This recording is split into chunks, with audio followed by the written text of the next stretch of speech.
கப்பலுடைய மேல் தளத்தில் ஹிட்லர் வந்துக்கிட்டு இருக்கார். ஒரு இங்கிலீஷ் கேப்டன் எதிரில் நிற்கிறான். அவனுக்கு பெரிய ஆச்சரியம், இந்த ஆள் எப்படி இப்படி ஒரு தனி மனிதனாக இருந்துக்கிட்டு உலகத்தையே இப்படி இந்த பாடுபடுத்துகிறார் அப்படின்னு சொல்லி, உன்னுடைய வெற்றிக்கு என்ன காரணம்னு கேட்டாரான் அந்த இங்கிலீஷ் கேப்டன். இப்போ ஹிட்லர் சொன்னாராம், என்னுடைய வெற்றிக்கு காரணம் என்கிட்ட வேலை செய்கிற ஊழியர்கள். நான் கிழிச்ச கோட்டை தாண்ட மாட்டாங்க, நான் என்ன சொல்கிறேனோ அதை உடனே செய்வாங்க, ஏன் எதுக்குன்னு எதிர்த்து பேச மாட்டாங்க, அதுதான் என்னுடைய வெற்றிக்கு காரணம் அப்படின்னு சொல்லி அதை நிரூபித்து காட்டுறோம் பார் அப்படின்னு சொல்லி கையை தட்டினாராம் ஹிட்லர். உடனே ஒரு சிப்பாய் எங்கேருந்து வந்து லெஃப்ட் ரைட் போட்டு வந்து சல்யூட் பண்ணி நின்னான்.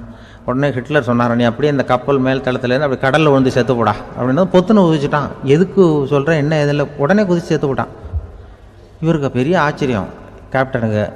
ஹிட்லர் சொன்னார், இதுதான் என்னுடைய வெற்றிக்கு காரணம், தப்பார் இன்னொருத்தனை கூப்பிட்றேன் அப்படின்னு தட்டினா இந்த பக்கத்துலேருந்து ஒருத்தன் வந்தான், லெஃப்ட் ரைட் வந்து நின்னா, நீ இப்படி குதிச்சு செத்து போடா அப்படின்னு பொத்துன்னு குதிச்சுட்டான். எதுக்கு போக சொல்கிறீங்கன்னு ஒன்றுமே கேட்கல, குதினா உடனே குதிச்சுட்டான்.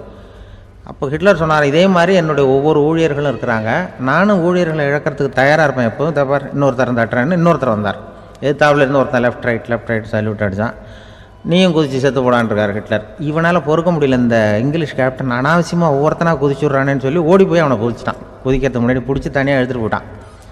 தனியாக எடுத்துகிட்டு போய் அந்த சிப்பாய்கிட்ட கேட்டாரான் அந்த இங்கிலீஷ் கேப்டன், ஏன்ப்பா அந்த ஆள் குதிக்க சொல்கிறான்னா நீ ஏன் எதுக்குன்னு கேட்குறது இல்லையா, உடனே குதித்து செத்து போகிறீங்களே, இதெல்லாம் என்ன அநியாயம் அப்படின்ட்டுருக்கான் அந்த இங்கிலீஷ் கேப்டன் கையை பிடிச்சிக்கிட்டு. உடனே அந்த சிப்பாய்க்கு கோவம் வந்துட்டு தான், உடையா கையை, இவன்ட்ட வேலை பார்க்குறத விட உழுந்து செத்து போகலான்னு நான் குதிக்கிறான். சொல்கிறத உடனே செஞ்சுருவாங்க மனைவி, நீ அங்கே போனால் போங்க வரணும் அந்த ஹிட்லர் மாதிரி நினைக்கிறாங்கன்னு அர்த்தம். இதுகிட்ட பேசிக்கிட்டு இருக்கிறத விட சொல்கிறத செஞ்சுட்டு போடுவோமே. Download ShareChat.